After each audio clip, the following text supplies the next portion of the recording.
Welcome students, I hope you all are good. तो students, मेरी आज की वीडियो का टॉपिक है डायनामिक इक्विलिब्रियम स्टेट। जैसे कि हमने प्रीवियस वीडियो में स्टैटिक इक्विलिब्रियम स्टेट और डायनामिक इक्विलिब्रियम स्टेट के डिफरेंस पढ़ा था। उसके आगे पेज नंबर 5 है, उधर एक ग्राफ दिया गया है और एग्जाम्पल भी दी हुई है। तो इंशाल्लाह मैं आपके साथ ये पूरी वीडियो में डिटेल से एक्सप्लेन करती हूँ, ठीक है।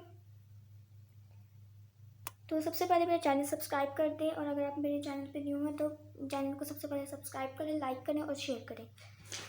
तो स्टूडेंट्स, मैं अपनी वीडियो स्टार्ट करती हूँ। जैसे हमने पढ़ा था डायनेमिक इक्विलिब्रियम स्टेट क्या होता है, जिसमें रिएक्शन है वो प्रोसीड करता रहता है, रिएक्शन स्टॉप नहीं होता। और फॉरवर्ड रिएक्शन और जो रिवर्स रिएक्शन का जो रेट है वो बिल्कुल इक्वल होता है, कांस्टेंट होता है। और जो कंसंट्रेशन होती है प्रोडक्ट्स की, कंसंट्रेशन होती है रिएक्टेंट्स की, वो भी इक्वल होती है। और जो रिएक्शंस जो होते हैं, फॉरवर्ड रिएक्शन और रिवर्स रिएक्शन जो होते हैं, वो ऑपोजिट डायरेक्शन में प्रोसीड करते हैं।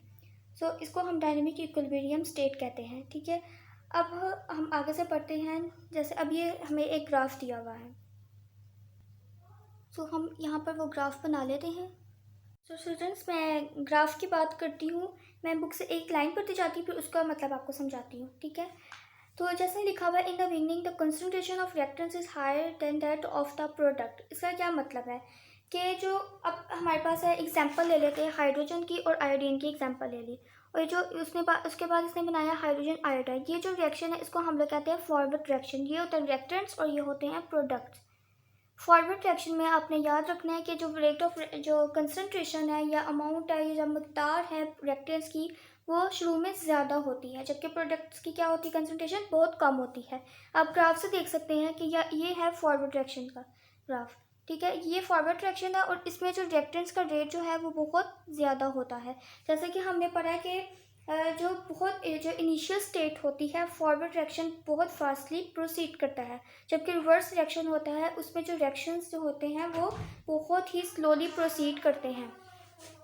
तो आप इस ग्राफ में देख सकते हैं फॉरवर्ड रिएक्शन जो है वो सबसे हाई रेट पे है, जबकि जो हमारे पास रिवर्स रिएक्शन है वो लोअर रेट में, मीन्स नेग्लिजिबल है। और मीन्स यहाँ इसको हम लोग कहते थे जीरो, इस पॉइंट को हम लोग कहते थे, ठीक है। और इसके अलावा ये जो स्टेट होती है इसको हम लोग कहते हैं इक्विलिब्रियम स्टेट। अभी मैं आपके साथ डिस्कस करूँगी कि इक्विलिब्रियम स्टेट क्या होती है, ठीक है। अब जैसे कि यहाँ पर लिखा हुआ है कि रिएक्टेंट की कंसंट्रेशन जो होगी वो ज़्यादा प्रोडक्ट से, और जो फॉरवर्ड रिएक्शन जो है वो फास्टर होता है रिवर्स रिएक्शन से स्टार्ट में। और आपने एक डिफरेंस ये भी पढ़ा होगा कि जो फॉरवर्ड रिएक्शन होता है वो बहुत ही स्लोली स्लो डाउन होता है। जैसे कि ये अब देखिए, यहाँ पर जो फॉरवर्ड रिएक्शन तो बहुत हाई रेट में है, तो अब ये क्या हो रहा है, स्लोली स्लो डाउन हो रहा है, ठीक है। और इसी तरह रिवर्स रिएक्शन का आपने पढ़ा होगा, ये स्पीडली जो है वो speedily means slowly speed up हो रहा होता है, ठीक है। और ये इस तरह करके स्लोली ये हो गया इस पॉइंट पे आगे। और ये भी the two states will become equal to each other. दो स्टेट्स जो हैं वो इक्वल हो जाती हैं दूसरे के, ठीक है, ये बराबर आ जाती है।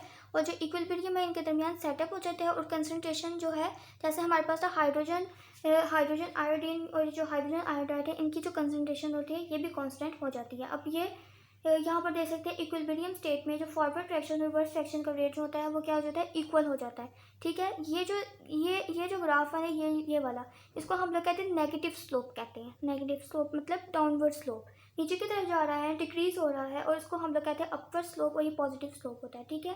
इसके अलावा यहाँ पर अब हम नीचे एग्जाम्पल पढ़ते हैं। For example, in case of reaction between hydrogen and iodine vapours, some of the molecules will react each other to form the hydrogen iodide, ठीक है। ये रिएक्शन जो होता है इसको हम लोग कह रहे हैं फॉरवर्ड रिएक्शन, जिसमें रिएक्टेंट का रेट जो होता है वो ज़्यादा होता है, जबकि प्रोडक्ट का रेट जो क्या होता है, कम होता है।